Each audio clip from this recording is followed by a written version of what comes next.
that you've been able to go through, but just a really quick recap. We want to build the affiliate and referral solution for offline stores. So it's something that's done and dusted online, except Shiv right now has, 2,000 followers on Instagram. Every time Shiv goes to a restaurant, he's not posting about it on Instagram specifically. There's some of people like Shiv do, a lot of Shivs don't, but there's a huge potential for word of mouth that's lying untapped, and it could radically alter the face of offline retail if 30 out of 100 customers, 40 out of 100 customers end up posting about their experiences and referring their friends and followers to go shop at offline stores. Simple as that. That's the premise, and that's what we want to end up building. Our flow again is outlined on the deck, and it's extraordinarily straightforward. Shiv posts a story at Taco Bell saying, guys, Taco Bell is great. The next time you go to Taco Bell, just show my Instagram profile to the cashier and get a complimentary taco, right? Shiv posts a story and then he's done with it. He goes home. Ankur sees Shiv's story and is like, great, I'm in the mood for tacos. So he goes to a Taco Bell and simply shows Shiv's Instagram profile to the cashier and say, hey, I'm here because of Shiv. It's the equivalent of him showing a nearby code, a Zomato Gold, an Easy Diner voucher, Dine Out voucher. You get the gist. Except the code here is ShivSG97, which is my Instagram profile handle. Okay. So the minute he shows that, we give a scanner app to the cashier, and the cashier simply scans Ankur's phone with my profile open. And that's it. That's the scanning process. That's the final last mile attribution. It's basically to say order number 434 with a bill value of 700 rupees was referred by at ShivSG97. That's it. ShivSG97 is essentially getting attributed for the sale that just happened. Okay. Ankur enjoys his complimentary taco. That's done. Shiv gets a DM on Instagram saying, hey Shiv, thank you so much for referring a friend to Taco Bell. As a token of our appreciation, please tap on this link for a little reward. I tap on that link. It's a preloaded Paytm Lifafa, and I get rupees 51 directly on my Paytm wallet. It's the flow. It's as rudimentary as that, and we really think this has the potential to scale exponentially across stores. Be it a H&M, a Zara, Taco Bell Lifestyle, Max, you name it. We'd love to be there. And as long as there are customers who are social media savvy, who are maybe under 40, anywhere between the 16 to 40 gambit, they're my target audience, because that's the target audience of any of these stores. And we're simply saying, with this system in place and the right marketing materials, which again is key inside the stores. So at a Taco Bell, we do 10 cards. At a H&M, we do, posters across the store, essentially poking the customers to say, hey, why don't you post a story and you get rewarded if your friends come because of your story. Right? It's essentially that. And as long as these two elements are in place, we really think it could set off a chain of regular customers referring their friends and followers to stores they love. And most importantly, micro influencers, nano influencers, and regular influencers alike, making tons more money than what they're doing right now on just online affiliate deals. Offline affiliates where it's at. And it's where 8 out of 10 transactions happen. I don't necessarily have to sell you on the TAM for that, but this is what we're building. So Shiv, a quick question, right? A great pitch, by the way. Why offline? Why limit to offline? Okay, great. In India, there's 50,000 tier 1 retail stores and another 150,000 tier 2.5 retail stores. These are your Maxes, your Lifestyles, your Charles & Keiths, your McDonald's, Subway, Taco Bell, etc. They're organized high-end stores that will understand what we're building right at the get-go, and they will onboard. And our fee, again, is a flat fee every month. And we think a combination of all three, when we go to them and say, we give you a minimum guarantee, we say, if we don't drive you 60,000 rupees in revenue for that month, we give you money back, etc. They will resonate with right at the get-go. And we think that being a 100,000 store opportunity itself is the $100 million ARR that we're eyeing. This doesn't even have to go to an SF, doesn't have to go to an LA, doesn't have to go to Singapore. India alone is a $100 million opportunity with offline alone. And offline is where 8 out of 10 transactions happen. We can all eye the Flipkarts, the deals that a Myntra does with affiliates, etc. That's 2 out of 10 transactions. If they're lucky on Diwali, they do 2 out of 10 transactions. Otherwise, offline is where the overwhelming majority of transactions happen. And we think that's the space we want to operate in. And nobody sells offline SaaS effectively. And we think we're obviously well positioned to do that. That's it. That's the core. It's a large market. We want to be there.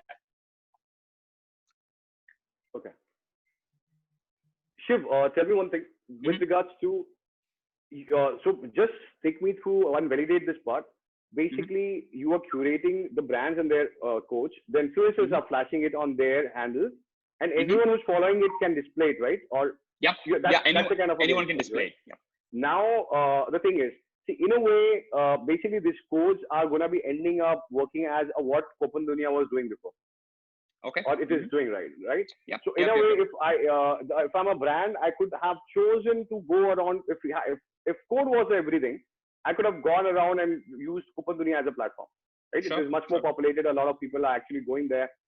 So when you're putting an influencer in between, my first question. So I'll come back to my first part again, but the new question that I wanted to ask is, how are these influencers are being created by you?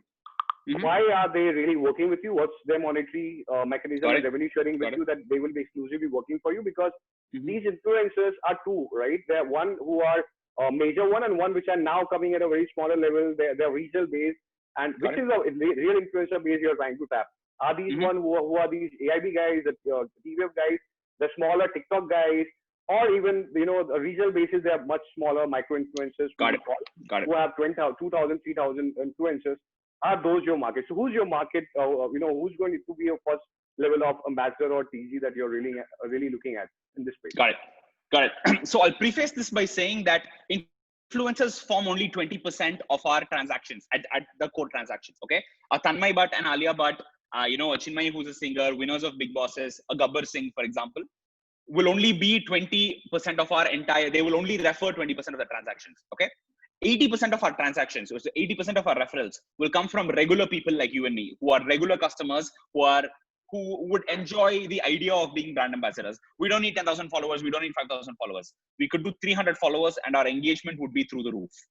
What we would be in it for you is A. We originally thought it was A, the monetary reward, but turns out it's actually B, which is the kick you get out of your friends essentially attributing their offline visit to you. Okay. Which is essentially saying you'll be really happy if you posted a story saying, guys, go to H&M, they have a sale going on, go show my profile and you'll get a deal. If Ankur goes because of you and you get the intimation for the same, it's the equivalence of a hat tip. Hat tip as a culture is widespread. It's what people live for. It's what people strive for. They would enjoy that. The monetary benefit is an additional kick, but at its core, you want to feel socially validated that your friends take what you're saying at face value and they go to some place because of it. Okay. That's why people will say, and of course, the money definitely helps. Let's say, you have 1,000 followers and you're able to send 7 people to a restaurant after you've gone. You stand to make $500 off of that single story. You don't have to do anything. You don't have to go out of your way. You don't have to download any new app. You don't even have to generate any code. That's what a Coupon Dunia does. That's what a Rakuten does, a CG affiliate does. Here, you don't do anything new. We're not expecting you to change any behavior. You post a story like you normally would. Your friends go to a restaurant like they normally would. And all they do differently is they say, I am here because of Ankur. I'm here because of Shiv. And that's it. And the influencers will stay with us because they have no reason to leave. Because nobody is building that offline set of stores that would approve or, accept this as a form of redemption. If you go to a H&M today and you say, I'm here because of Ankur, they'll be like, I don't care. A year down the line, you say, I'm here because of Shiv. Not only will you get a deal, but Shiv gets rewarded for it. And influencers right now have no way to monetize their audience offline. The only way they're making money right now is through brand deals where a brand says, hey guys, this video is sponsored by Gillette. Or brands are becoming smarter and they're saying, we will do performance-based campaigns with you as an influencer. Add our, unique link in the description. And if people shop through your unique link, you get a 3% cut back, 5% kickback, etc.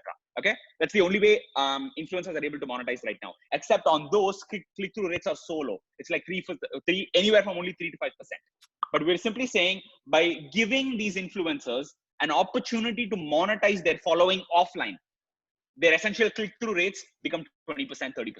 Because only 20% only 2 out of 10 transactions happen online. So naturally, when there's only a 5% click-through rate, and if the same store is saying, funnel your audience to go shop online, the click-through rate is going to jump 5x. Because there essentially is more of the influencers' followers going to go shop offline than online. And we're saying the influencer is going to be so much more happy with our deal than any other deal that's out there. And we're not competing with anybody. Tomorrow, somebody can clone our exact product, launch it alongside, and they will, get a Forever 21. We will work with the H&M. They'd get Taco Bell. We would do, McDonald's. So sure, there could be competitors that are rising, and influencers could work with those stores to promote it on any platform, freedom to promote any store, freedom to make as much money as they want or as little as they want. Cool. Can I come in with another question? Yes, please. So, I hope that clarified. Yeah. To go with I have a few more questions. I'll get back. Sure, anytime, of course. Sure. So, I two use cases for you, and see if that gets satisfied, right? So, for example, I'm a lifestyle, for example, and I said I'm coming to you and saying I want to target this demographic, like age 25 to 30. I want to reach out to people who are watch lovers, maybe. Got it. Yeah, and so it has to be specific influencers who target those kind of audience. How would you make sure that the influencers that right demographic is hit? Got it. Correct. Yeah. So another use case is that I don't want to get associated with such influencers because I don't, as a brand, I don't associate. That's not your brand. Yeah, I don't associate with those kind of people. I don't want them anywhere near my brand. Got it. For example, how would you satisfy that? Okay, so with A is actually one of our larger term goals where we're able to map essentially the 200,000 key opinion leaders in any city. There is 1 million active users on Instagram, and that's the creme de la creme of any city. Okay. Out of that, it's classic Pareto principle. 80% are passive viewers, 20% are the active content creators. You could be a regular guy posting stories every day. You could be a regular guy and you would still form that 20%. As long as I have that 20% as a part of my network, okay, I can very easily split them by demography because I would have a, Hawkeye view file. I know their case. I know that, he specifically posts about F&B and life only. Whereas somebody, has a very clear niche in automobiles. Somebody else obviously has a very clear niche in electronics, etc. That tagging is rather straightforward. It happens. And we will only get to that once our influencer base is growing by the day. Today, we sit on a few thousand influencers. Very quickly, we'll sit on maybe 10,000. Okay. Right now, we're already tagging them by 5 large demographics, which is, F&B, lifestyle, retail, spa, electronics, automobile. That's the only 5 tags we're doing. Nothing stops us from going more granular. For example, watches, as you said, or even sunglasses, bags is a huge opportunity. Makeup, you don't even want to talk about it because within makeup, there's like a dozen different subsets. So yeah, to your point, we're already doing that on some scale. It's only a matter of how much more granular we'll go moving forward. Okay. And B, brands cannot take the call on who they choose to work with because right now they can't take a call on who they let inside their customers. You could be a raggedy ass person. You could still walk inside a lifestyle and walk out with a shirt and you are still a customer. Okay. But, obviously, if you're a Rolex, you'll have a problem with this. Okay. If you're I didn't say that customer which customers I want to associate with. It's with influencers. Influencers I want to work. Agreed. But we're saying all your customers are potential influencers, and you don't essentially have a say whether they promote you or not. Okay. As long as it drives sales, you have no choice. It's like saying we won't let beggars come inside a store. To an extent, you can solve for that, okay? Or you can't say, we don't want a tier 4 terrible audience walking into my lifestyle. They can do that to some extent, but there's no way they can do that out. And it's the same thing here. You can't help it if a TikTok star who in your eyes is not your audience, but they'll end up posting a video that gets 1 million hits. You can't help it. Cool. How are you monetizing it? Let's go in first. How are we? How are you monetizing the platform as of now? And what have you done so far? Which brands have you associated? What are the actions that you have got? And how have you monetized? How much have you monetized? Got it. So our billing to the store is a flat fee every month. It ranges anywhere from rupees 5,000 to 10,000 a month per store. And we don't take a cut on the upside. So you as a store could make 7.5 lakhs a month because of the referral program. Okay. And our billing would still be 10K. If you bill less than 60,000 rupees, we give you the 10,000 rupees back because we believe our ROI wasn't justified. So we give you a minimum revenue guarantee to the store by saying, for the 10,000 rupees you invest in us as a SaaS fee, we'll give you a 6x ROI guarantee. So net A, you don't lose any money on us. And B, it costs you nothing to get started. And C, obviously, there's going to be so much more additional word of mouth and brand recognition for you as a store because you go from 2 Instagram stories about you to a day to 30 Instagram stories about you in a day, 40 Instagram stories. Because obviously the marketing assets are inside the store, your customers will see it, they'll be intrigued, they'll post stories, more people will get to know about your brand, but we don't bill for that. We only bill is if those stories ended up causing offline conversions. And even then we don't take a cut. The money, the reward simply goes to the influencer.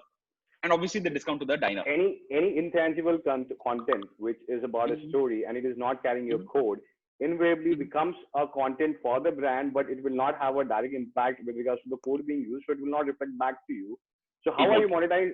And based on whatever that, I'll tell you, when you go about harnessing the real potential of digital and using your people as ambassador, when they're going to be so direct with promoting their codes compared to when they are indirectly promoting the brand, this is a much more effective, much more valuable, right? Sure. And the brands also are appreciating it. It's not that they're not appreciating it.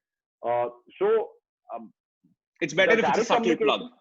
Yeah, so yeah, that has to be. And there's the other point that, the direct communication are always that, I'm not going to tweet that, okay, guys, use this code and, Sure. you get this thing. So That's why we definitely don't I say do work. code. This is a problem we have with Nearby, with Coupon and everybody. Everybody else gets a terrible looking unique code. We're saying no code. Just show my profile. It's as natural as that. It's the equivalent of saying, go tell my name. So at the point of sales, what is it that you have? How do they, if it's not a code, so codes are integrated with the brands themselves, Yep, right? yep. But if it's a profile, at the point of sales, are you giving them any software or how? We exactly give them a is that? scanner. We give them an OCR scanner app. Okay. So let's say you are the cashier. Okay. And I came because of Ankur's post. I open Ankur's Instagram and simply come flash that to you. And with your scanner that Kaching provides, you simply scan my screen with Ankur's profile open. And at Ankur Jain _ is the coupon code. His unique @ handle is the coupon code. That's our flow. So it's a coupon without being a coupon. And it's unique. It's unduplicatable. Everybody has a unique one. That's the beauty of it. So, so you as a poster or an influencer or as a regular customer don't have to say, guys, use my link, because that's cheap. Whereas if you say, guys, show my profile for a surprise, it's much more beautiful then. It's much more seamless, and we don't break that messaging gap that you have within you and your customers. And how are you tracing this interaction? So suppose there's a brand. I have taken the this initiative of promoting that brand.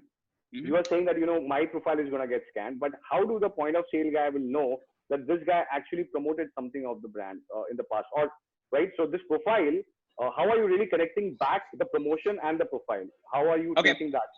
Got it. Okay, we don't trace that at all, because you could be a private profile and we'd have no idea whether you're posting something or not. And the thing is, we already support WhatsApp.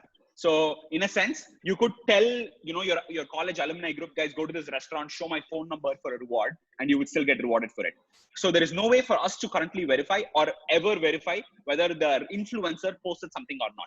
Okay. Except if you dial back, the only way a customer goes because of an influencer is if the influencer told them, go and show my profile. Because otherwise, only the 6 of us in this chat know that the system is in place. 2 of us could be billing parallel to each other. One person is paying full price because they came because of a TV ad or because they know the store already. And the other person is coming because somebody told them to go. This person cannot show anybody's profile because they have no idea the system is in place. Whereas this person confidently comes and shows their friend's Instagram profile because their friend is the person that told them to come. And they know the system exists. So they just come and show it. But to your point, there is no way for us to verify. And even if we were to verify, it doesn't change anything, because people can post stories, they disappear in 24 hours. People can do snaps, they disappear in 24 hours. People can post private TikTok videos and we'd have no idea they posted it. So to the store, we're not saying, we're not charging them at all for the additional brand value that gets generated. We literally say it's on the house. All additional brand value and word of mouth that's generated is on the house. We only take a cut. We are literally only getting paid if actual sales happen. So that brings back us to the question that Randhir has asked a while back, that, why not this model being used for the online as well? If this is about promotion, online, we can create some kind of a mechanism where, people are using the same extension to get some kind it's of already there. Maybe. Think about it, it's already there. So for example, Marcus Brownlee, he's a huge tech YouTuber. He makes tech videos on YouTube. He's actually the #1 tech YouTuber on YouTube. He referred 200 of his followers to buy Teslas.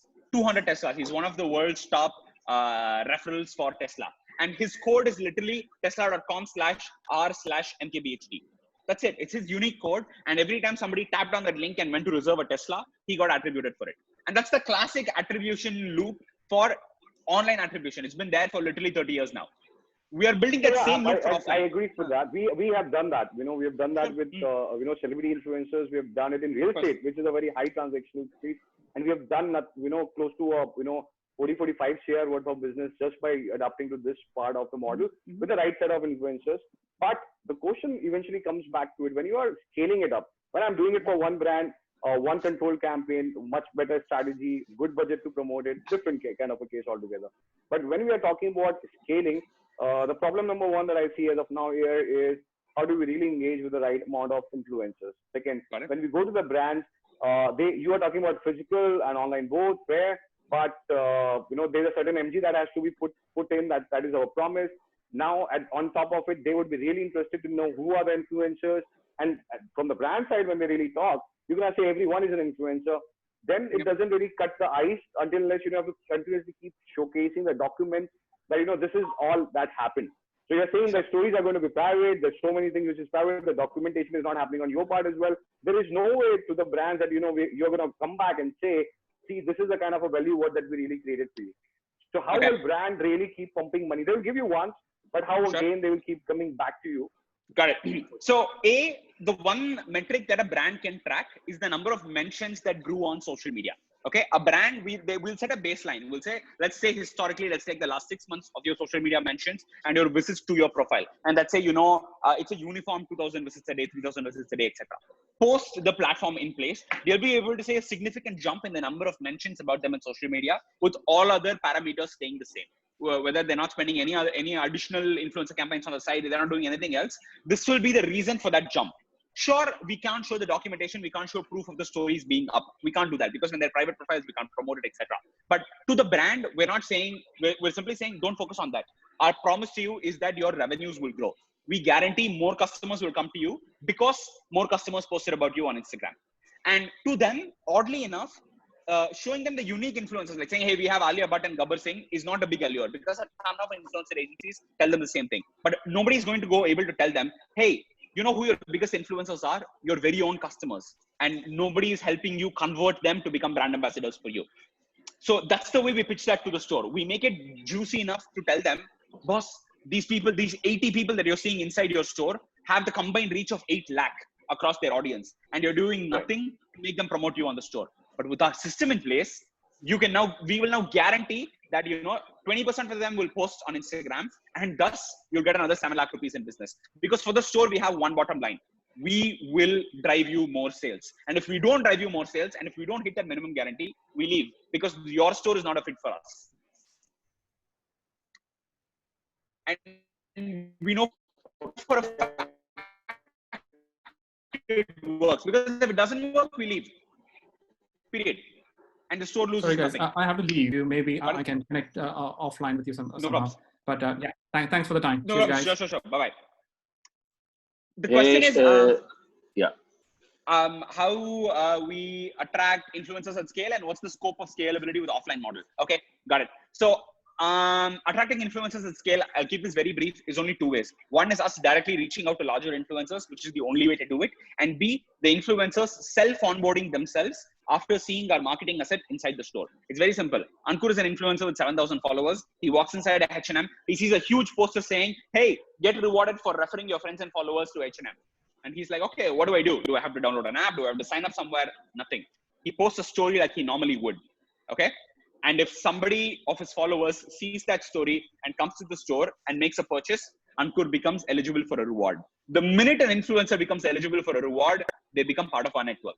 And that's how we onboard influencers at scale. We don't need to put, a 500 member team to go hit up influencers randomly, because that is not scalable. But what is scalable is when influencers are inbound. When they post a story, they become eligible for a reward and they become part of our network. That's how we onboard influencers at scale. And what's the scope of scalability with the offline model? The scope of scalability is as many stores as they are. There are 100,000, like I was saying, there's 100,000 bona fide stores in India. And the beauty, at least with organized Indian retail, is there's maybe 5 or 6 large master franchisees that cover almost 60-70% of in-mall retail. That's Reliance Brands, Aditya Birla, Arvind Brands, major brands. Within these, we'll be able to do the solid 200-300 stores in a mall. There's 100 stores. There's 100 bona fide tier A malls in India. Those are the first 30,000 stores that we'll be acquiring, because it's rather straightforward. If we are able to convincingly prove to Reliance Brands that this is the referral program that has to roll out across their 48 brands in India, okay, and we're able to convert them, on our brochure, we can confidently put, we power referrals and word of mouth for Calvin Klein, Superdry, Diesel, etc. When we go pitch that to a McDonald's, we say, look at all these brands we work with. McDonald's is going to be in. It's a cyclical loop afterwards. Then when we descend to mom and pop stores, mom and pop restaurants, bars, retail stores, they would be, touchwood, buoyed by the success that we've had with enterprise sales. And they would say, okay, this is a great deal, sign me up. Because they lose nothing by signing up. And we would have had that success because in one touch, we'd be able to access 48, 50 different brands. So yeah, it's enterprise sales at its core.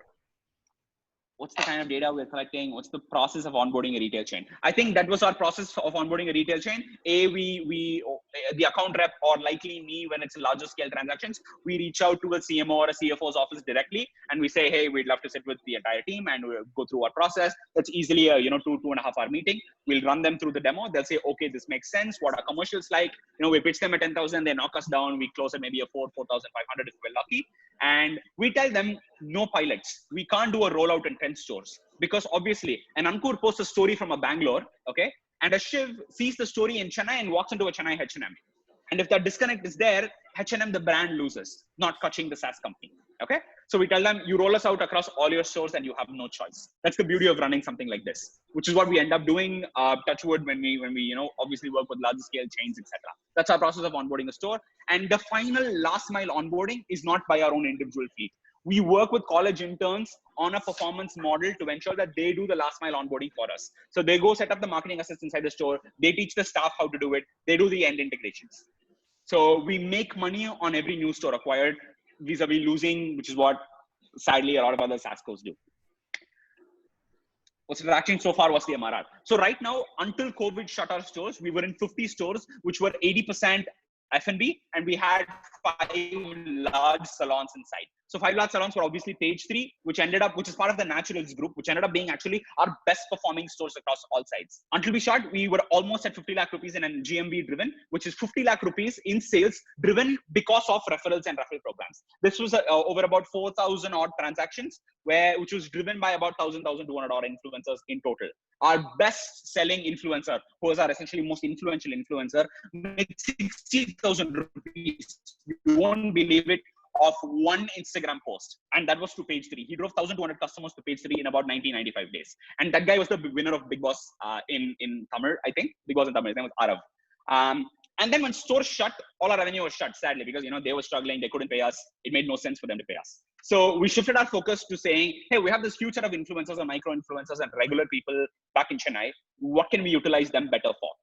We hit up Snapchat, and Snapchat has this app called Zenly, which is their brand new consumer app for 18 to 26-year-olds. So we said, we have a really cool word of mouth network, and we'd love to use that network to promote you. So across maybe 20 emails and 3 Zooms, we got a $40,000 gig to grow Zenly using our word of mouth network for 3 months. And as of yesterday, we're showing them the blueprint for doing this pan India. This was a Chennai only deal where we built them essentially $12,000 a month to run this. And hopefully we would ideally do this pan India, and this ends up being a 300K, maybe 400K contract for the whole year. And that's our dual use case for once the network has been built, we're not just funneling customers to go shop at offline stores, we're actually making them check out online brands, consumer apps, D2C companies, and beyond. That's our distribution model. Yes. Oh, you're on mute.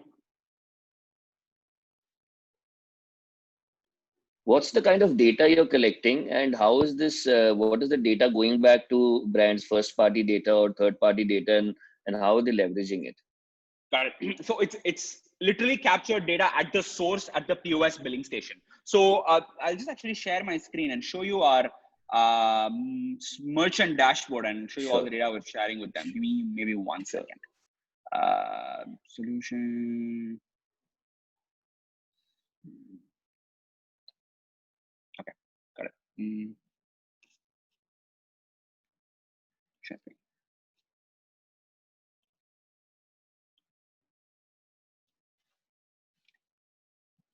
Are you able to see the Notion? I'm opening the photo. You're able to see this? Yeah. 1 sec. Okay, so the store is able to see list of referrals. So they're able to see bill number, who the person who essentially the influencer was, which is basically referred by, which is bill number OMAD2001 was referred by at day owner. The platform was Instagram, date and time, and then bill amount. Okay, that bill amount essentially cumulatively ends up being the total billing for that month across 2,447 billings. So essentially net, the value per bill would be about 700, 750 in a store like this. Okay. Where the average referred value is maybe 1,000, 1,800 based on what you're able to see here. Next, on the billing section, the store is able to see the influencer leaderboard, which is essentially their most influential customers who ended up walking in. For example, day owner on Instagram was able to refer 450 customers, Mhm. which totaled a bill value of 4,20,000 rupees. And his Mhm. personal payout was 22,950. Okay. Mhm. If the store was going to work with a day owner on a personal basis, they would have to shell out maybe 3,000, 5,000, 10,000 at best. They Mhm. won't be comfortable paying any more than that for 3 stories and a post. Okay. Mhm. In this situation, day owner was underselling his performance. He was essentially underselling himself when he has the capability to drive 2 times that value, which is why he's now being fairly paid at 2,950 based on how much sales he's driven to the store. Okay. And obviously, as you keep scrolling down, you'll be able to see which the top performing platforms are, etc. The total payment due is essentially Kaching's monthly fee plus the cumulative influencer payout that we have paid in advance on behalf of the store. So 1,14,000 is what we have paid out to influencers already, which is multiples of the rupees 51s. And then we go to a store and say, hey, boss, you owe 60,000 plus 1,14,000. And that's it. So as long as store is able to clear that, we move on to the next month. Sure, there is a risk of, will stores pay us, they'll drag us, they'll take 3 months, etc. But that's part and parcel of the job. We're okay with it because the deals we sign with them are 12 month, 24-month deals. And does this influencer payout vary by category, or it's a standard payout? It varies by category, by store. So we have like almost 4-5 different models that a store can choose from. They can do rupees 51, they can do 65, they can do 75, they can do 101, and they can do 150 plus. So for example, a Taj is happy to pay rupees 200 plus on every time buffet is referred by somebody, or somebody comes to a buffet because of somebody. And this is simply a function of what their average billing value is and how much they stand to make on that. It's their own individual margins. Obviously, we work with them to figure out the right fit on that front. Okay. Normally, the cost of a customer acquisition for a brand runs into like 4 digits or sometimes 3 digits, and then why is this cost so low then? Okay. So for a H&M, right? Let's say they do a front page ad in the Times of India and they're able to get 20,000 customers because of this after paying 2 crores to Times of India, right? There obviously your CAC runs into the 4 digits. But ultimately, a store, right? For example, a H&M would only be happy paying maybe 200, 350 at best for a new customer acquired. And some of our pitch to them is that, hey, let's bring some rationality into your own CAC. Why are you spending 1,000 rupees? Don't spend 1,000, spend 180 instead, spend 190, spend 200 instead. But the thing is, we are the first movers in this space. So it's very likely that we're leaving money on the table. It's okay. I feel that we're better off leaving money on the table and giving much more value to the store than us trying to maybe optimize to make an extra 90 bucks out of that and essentially pass that on to the influencer. But one thing where maybe leaving money on the table is our pricing itself. Because when we go, the only reason we're doing pricing at 10,000 and 8,000 is because when we go pitch to a store, we want them to be comfortable knowing this is all we charge. Maybe in the US, maybe in Singapore, we can comfortably charge a 199, 249, etc. But this is going to be maybe our first year in going after these brands. And having these international logos is what is going to help us. I am happy if we are not capturing that value just yet, because there is more than enough time to make up that. All right, thanks. That's it from me. Sure.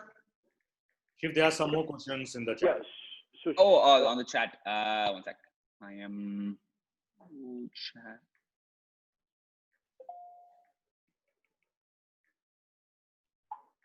Who is the chat? Oh, got it. What's the next 3, 6, 9 month GTM product plan? I will share that on the. I just shared that. That was the first message in the chat. I think on that you'll be able to see roadmap, etc. I'll give this roadmap very brief. In 16 months time, we want to hit 2 crore MRR. 2 crore MRR is a function of whether we'll be able to scale to 2,000 stores, anywhere from 2,000 to 3,000 stores pan India. To give you some sense of that, Reliance Brands alone controls 10,000 stores pan India. That's not including Reliance Trends or Reliance Digital. That's Reliance Brands alone. That's your, Diesel, Calvin Klein, bunch of other brands put together. So just one of those enterprise contracts will help us hit our 2 crore MRR in no time. It's obviously a very hard sell. It's going to take 4 months for us to even remotely crack a Reliance Brands, but that's where it's at. The beauty is there's only 5 of those guys that we need to crack. And if we crack one, the rest will follow through. That's where we're investing most of our energies. It's our BD team going after these stores, onboarding them, convincing them to get on board. We also want to do 2 more of the Zenly type deals that we won. The Snapchat deal where we got $40,000.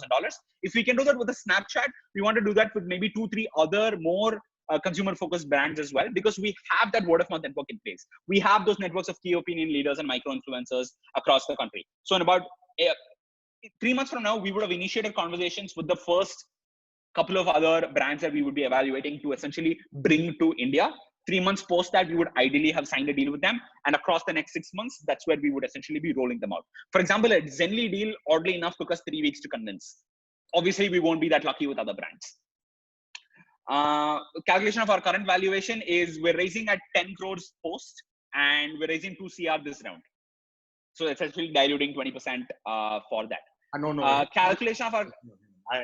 on here, because I got this question from fairly lot of people that, on what is the multiples which we are calculating here? What is the... What are the multiples which we are taking in consideration for calculation metrics for your valuation? Guys, both of you froze that. I'm so sorry. What's the calculation for your metrics? Best, because we realize we need 2 crores to raise this round. We're comfortable with a 5x value. We're comfortable at a 5x multiple. And that's pretty much what everybody has agreed with. So there is no specific rhyme or reason. It's just what we felt is industry standard for around this size. Okay. You have done 50 lakhs in what span so far? What has been your journey? In 9 months. In 9 months. Okay. But essentially across only 6 months, because the last 3 months stores were essentially shut. We drove the GMV in about 6 months.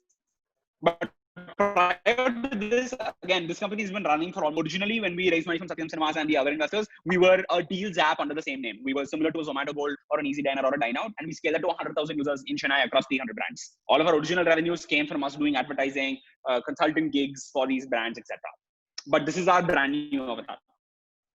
Completely different valuation, completely different ballgame. When our social media is negligible, why? And our basic, what's the salaries founding team drawing? Our social media presence is basic because we were not essentially happy with us doling out too much information prior to us onboarding more stores. It's as simple as that. We're keeping it basic. And again, we're keeping the site basic because it gets too many hits from a lot of other essentially influencer marketing agencies that may look to be in this space. We're just not going to divulge too much information on that anytime soon. That's pretty much it. Okay, Shiv. Let me get to a few things very straight, which is really confusing as of now, for at least me. Okay. I get it. You guys pivoted. We read it in the deck with Satyam Cinemas and what you guys were doing. Pivot is fine. Now, first question, let me answer in short. The dashboard that you really showcased to us right now in form of an image. You are saying that dashboard is going to be available at every point of sale? No, it's going to be for maybe the marketing manager or the chief point of contact. Brand or a store. Okay. So how the entry really happens when the billing is happening? Let me show you. It is not so there. A cashier would have only the scanner. It's a 3-step scanner. I am opening it up in a sec.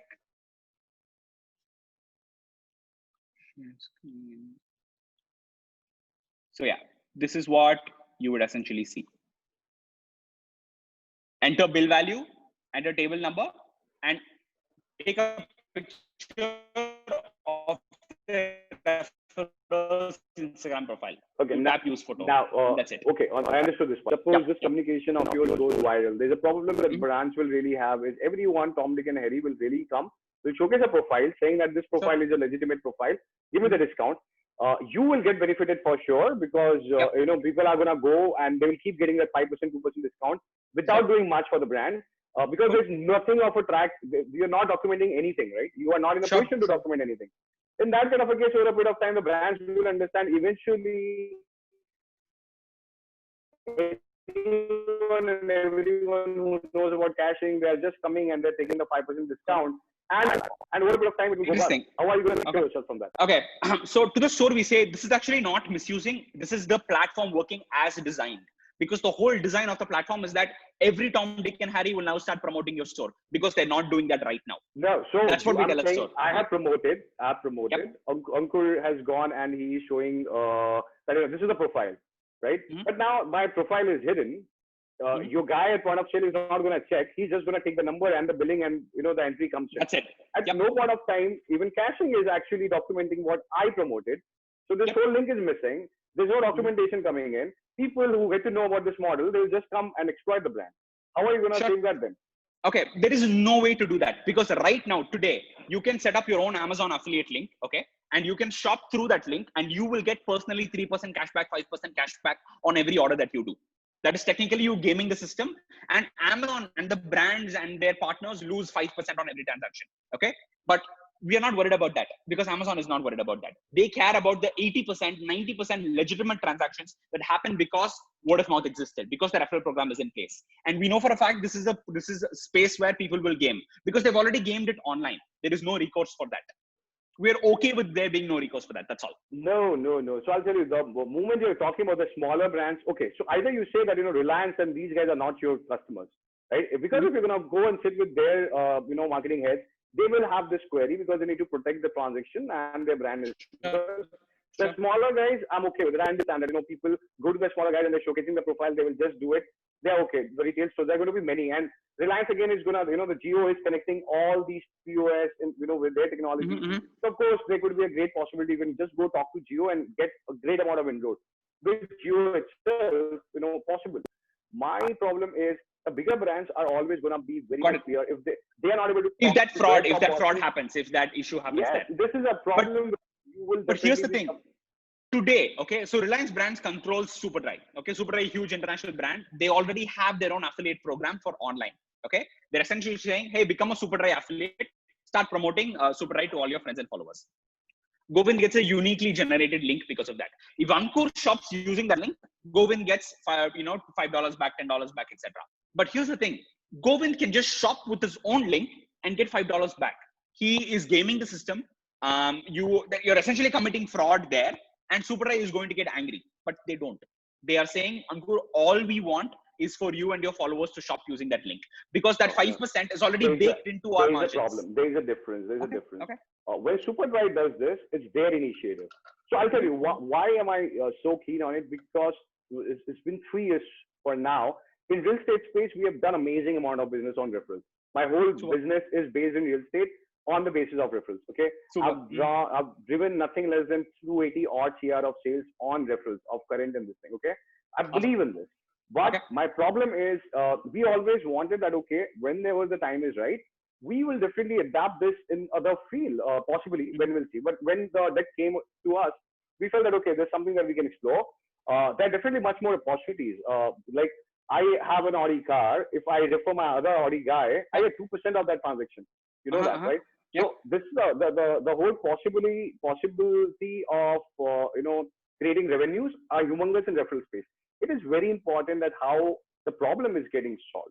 What I'm still seeing is you are solving a problem temporarily. Eventually, your growth will become your biggest crime.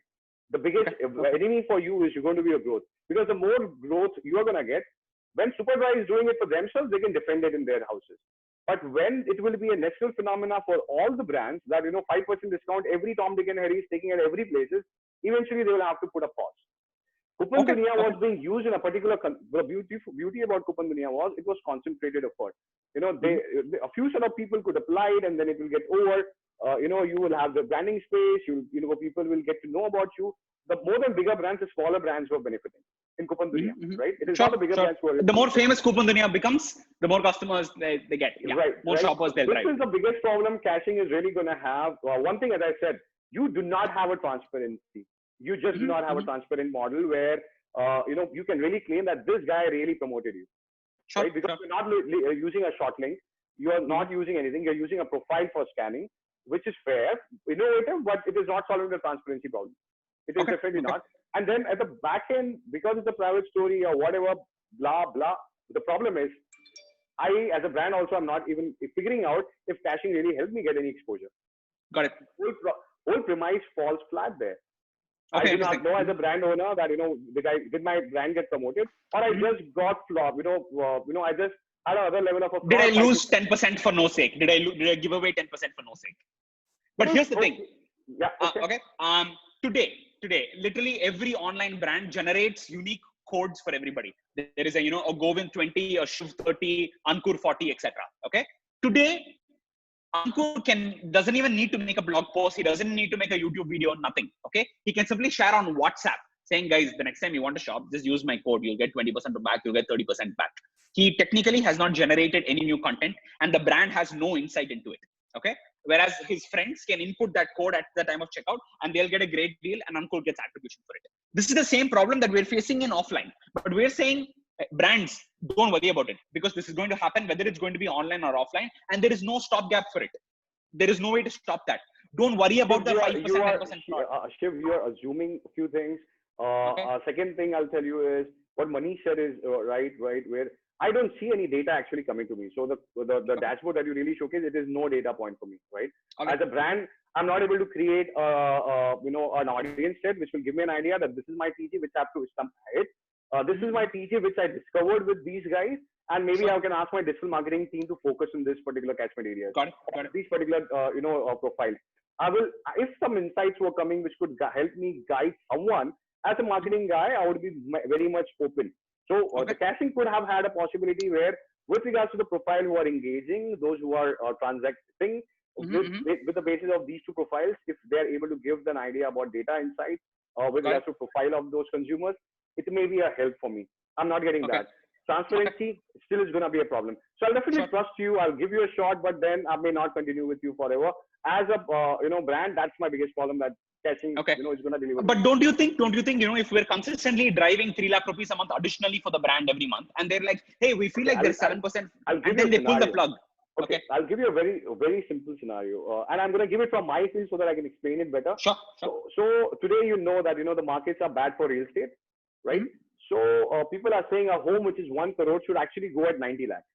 Sure. That's the kind of a thing, right? Referral, what happens? People give referrals in our space where 2% of referral can be given. So a 1 crore home can come at 98 lakhs. Yeah. But to be very honest, when people directly approach them, they do not budge. They want to give their referral guys, their close-knit, their own residents, that 2% benefit to them only, not to everyone, right? Now imagine a scenario when 98 becomes a new normal. In real estate, when I'm doing it, I'm tracking it. I'm ensuring that, okay, this is the TG, he's referring to this guy, this is the new guy coming from this catchment area. I'm able to track, and then 2 lakh discount is worth it. I'm giving them data. I'm aware that it is into a less number of people. So on those acquisition, my cost of acquisition is low, invariably, right? My cost of acquisition is what I prove to them. But when it becomes a normal that every Tom, Dick and Harry will get 2% benefit, the world knows it, then 1 crore becomes a new 98. And maybe, but 1 crore can also become 1 crore too, and then it becomes the baseline, because that's what Zomato has made for restaurants. Eventually, your audiences will lose trust in you then, right? What was available at 1 rupee, now it's going to cost them 2% extra or 10% extra. Yep. Eventually, they will know that, oh, boss, caching is a game. Eventually, these things were available at 100 rupees, now because of caching, it is available at 110. We are just being fooled. But that's what Zomato Gold also did. That's what Easy Remedy, that's what Coupon Dunia did. They made the retailers increase their prices to offset that margin loss. And don't you think that's invariably what will happen anyway? But because of the referral system in place, they get A, more word of mouth, and B, more customers as the result. We agree that it will bastardize the system a little bit. That will happen. No, so Shiv, I'll tell you, the problem is the more passion with which you're going to hit it, the more problems are going to really arrive. Right now, when you're looking at a small sample scale, you can actually defend it. Trust me on that. The moment you scale out of the other cities, new problems are going to arise. I'll tell you 2-3 levels. Right now, you are scared about, the influencers, other influencer marketing companies. I believe they could be your biggest collaborations. How smart? Because one thing interesting that I saw is, if in case you're able to convince store guys for POS, scanning, it's a nice thing that you have. How can you actually make it robust? That should be your focus. Top of it, there are many companies who are operating into micro influencers and the major influencers. They're managing them. How you can actually collaborate with them so that your deck actually goes to a brand which tells that choose your guys. They will help you promote, and then this is the set of people we have it. Tell us the value proposition that you want, and we will customize your package accordingly. At your POS, yes, my 10,000 is going to remain consistent. So actually, these influencers guys are going to be a plus point for you, because all these. So suppose Kwan handles a lot many influencers into digital space or film celebrities or sports. I believe they are great collaborators for you, because they will never be having that tech edge what you can create. I understand. So opening up your social media presence is going to be really important. You are talking about influencer managing, but your defense for not exposing your social media is just not making any sense to me, at least. Sure, I understand. You should be going guns blazing, talking about people that this is what we are really doing. No, we're not ready for that yet. We're not ready for that yet. So the whole point was to hit that maybe August, September, once we're hitting the road running, only then. Yeah, I get it. But my only thing is, see, I'll tell you, you got to solve these two problems for me because transparency to the brands is going to be a very important thing. I understand. You cannot just assume that, this 10% will be the new norm. No, we cannot kill the system which is already existing. You can disrupt it, but you got to find a very formal alignment where, you are actually giving transparency that these people really promoted you. They have to be approved. And this is how they promoted you. That's your catalog that you're gifting to them. I have a question there. So if you were a brand, okay, and I'm saying I can show you all the public posts that went out, would you be happy with it? Because I obviously can't show you the private. The public posts are easy to track, easy for me to pull, and easy for me to deposit. Now, I'll tell you something. With regards, honestly telling you, I should have for myself. If I know I can get two kind of categories. One is which is open to public, and one is which is private one. But you are definitely tracing it so that you can tell them these are the private movements and this is the local influencers. These are the people who influence a set of people in their locked category or which were not made to public. And this is the other kind of who have public profiles. But at least I knew that these guys did, and then I'll know these were the influencers who are having a locked profile. But as a brand, I need to know. I cannot be sitting on air and makes sense. Mm-hmm. So that's only challenge that I'm saying. And as I said that that's solvable. At least from where I'm sitting right now, I know for a fact that's solvable. And then you have to think that how can you engage your audiences and your influencers in much smarter manner where you are able to define. See, in the marketing field, one of the interesting thing is maybe not for offline store, but at least for online, where my TG lies. Keep this, discovering is a very important part. Where is the traction coming from? Zivame started, they never thought that, it will be tier 2 cities where, people are, girls, ladies are going to order, But if they have that data early on, it would have helped them. That's where you can actually come in because these guys are the ones who are new to technologies, new to social media. They're open to promote. They're creating a lot of content. And if their influence is going to get some kind of attraction to anyone, you are helping them get to new TG without any cost, without any marketing effort. Do you have 1 second? I'll actually show you what our influencer dashboard looks like right now. This is what we will be presenting to brands to essentially say, name Shiv Shankar, Instagram handle is this, category of influencer, is he a high school influencer, etc., what his Paytm number is, what his Instagram handle is, and what story he posted. Okay, this is what we're doing with Zenly. It will definitely give you the right insight. Now influencers. Engagement. Go back. One second.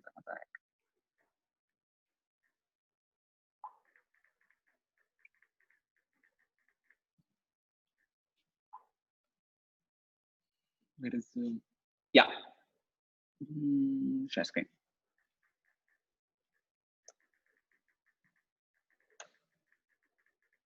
So this is what it will look like.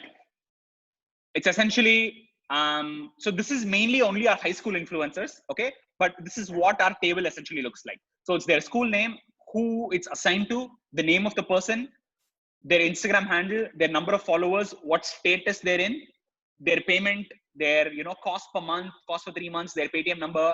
This is proof of them posting the story. So this is where essentially this is our repository of stories where are you able to see it?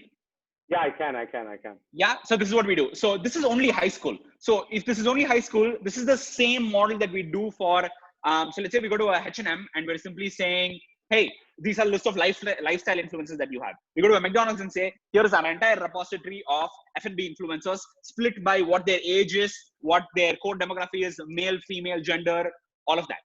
So that's maybe a product that comes later down on the line, but to your answer, yes, that granular data of who their TG is something we will be providing to them on a platter for sure. So essentially on the portal itself, you can just hover to the name with your cursor and then it'll expand saying the top 5 categories, where they are, what their following is, etc. That's a really important insight. That's something that we should offer from today itself. I agree with you now. It should. Yeah, a store is going to be very happy if they have that. So Shiv, remember one thing, you're not just I'll tell you, I believe in this space, in the real estate space, right? Sure. I genuinely have driven a lot of sales, at least in real estate space, but I have done it with existing customers. So, in real estate space only. And I know the potential that it has in other, and much more the network increase, I realized that how these automobile guys are actually doing this. So, the many resales guys, right, they actually have a huge cut with this bigger brands, Audi, Mercedes. They give 2 to 3% of their transactions for just referrals. It's a huge market, an organized one, an unorganized one. via the influencers, directly with the network, whichever way. Of course, there has to be a structure to it. Caching is coming in that space. It's lovely. That's what excites me as of now for you. But we got to be very careful that what are the problems we are really solving. Are we not? Are we ending up creating a more problem for them, or are we really solving a problem for them? So the way you're mapping influencers, great.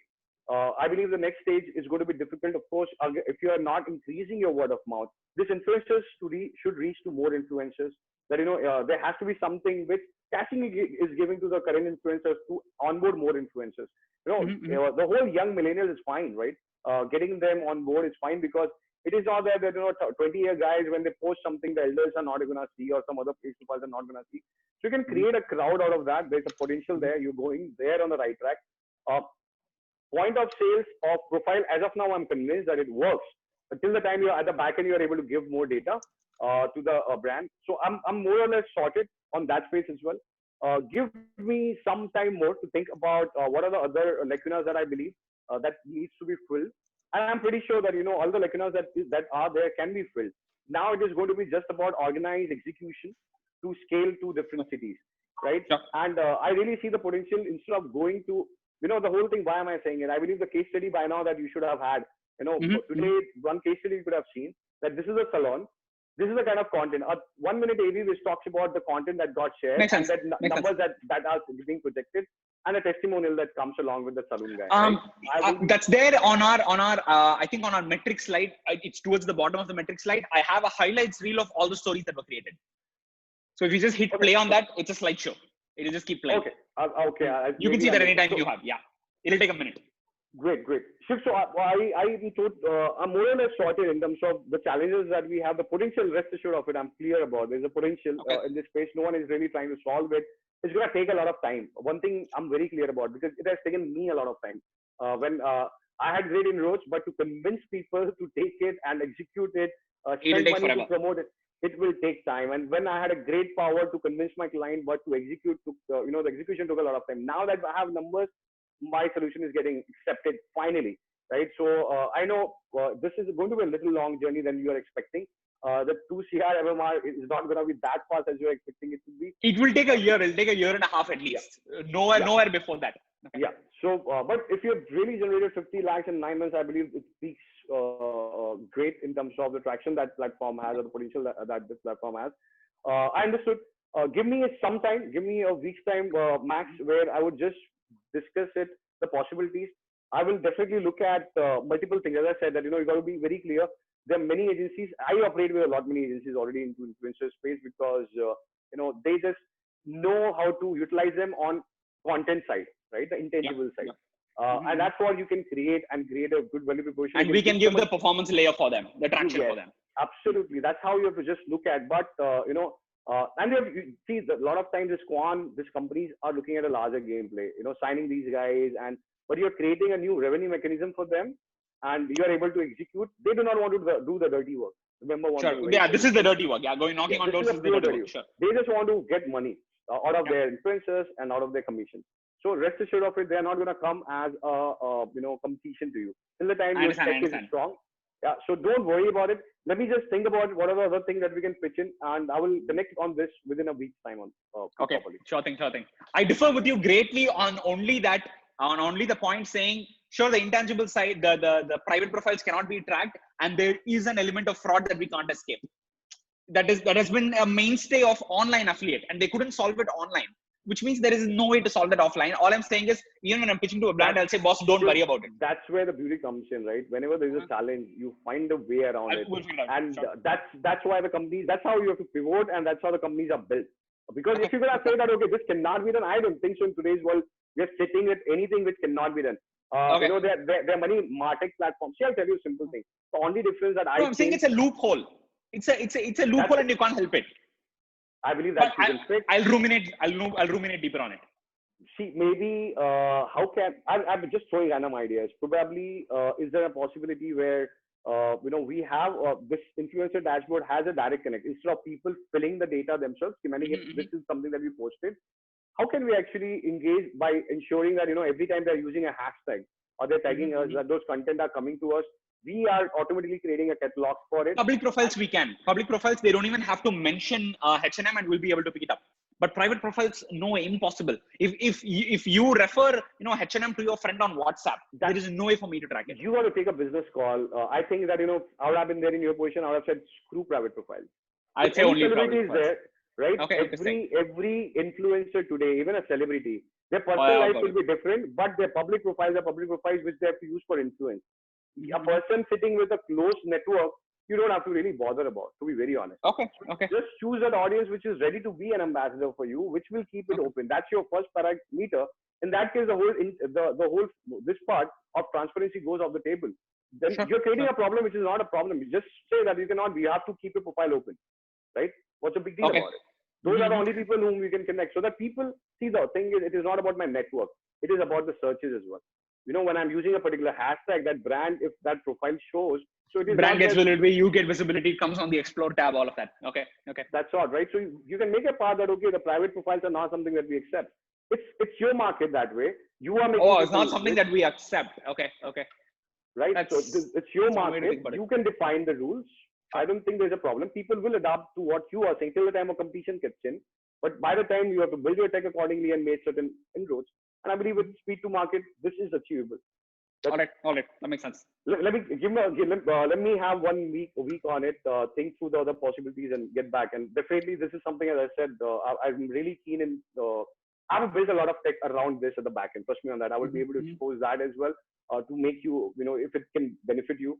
Not just that, we had thought about a lot of possibilities that because I was focused upon not this indirect money or MG, I was focused upon transactions then. And the whole idea was insurance companies, automobile companies. How can we create a very great influential network which can keep transacting and we get transactions? 2% transaction on a 50 lakh car, 2% transaction on a 1 crore house. That was the vision then. But this first step only took us a long time. So by the time we started creating something else around it. So now, of course, that's the thing, I'll rather back someone instead of creating something more on my own space, because we are deep down into whatever that we were creating. And a lot of other things happened. We pivoted and made a new thing altogether out of it. But that pie still happens to be one of the very important ones, which helps us run our business properly. I understand. So, Danya, thanks a lot. Thank you so much. This was so cool of you.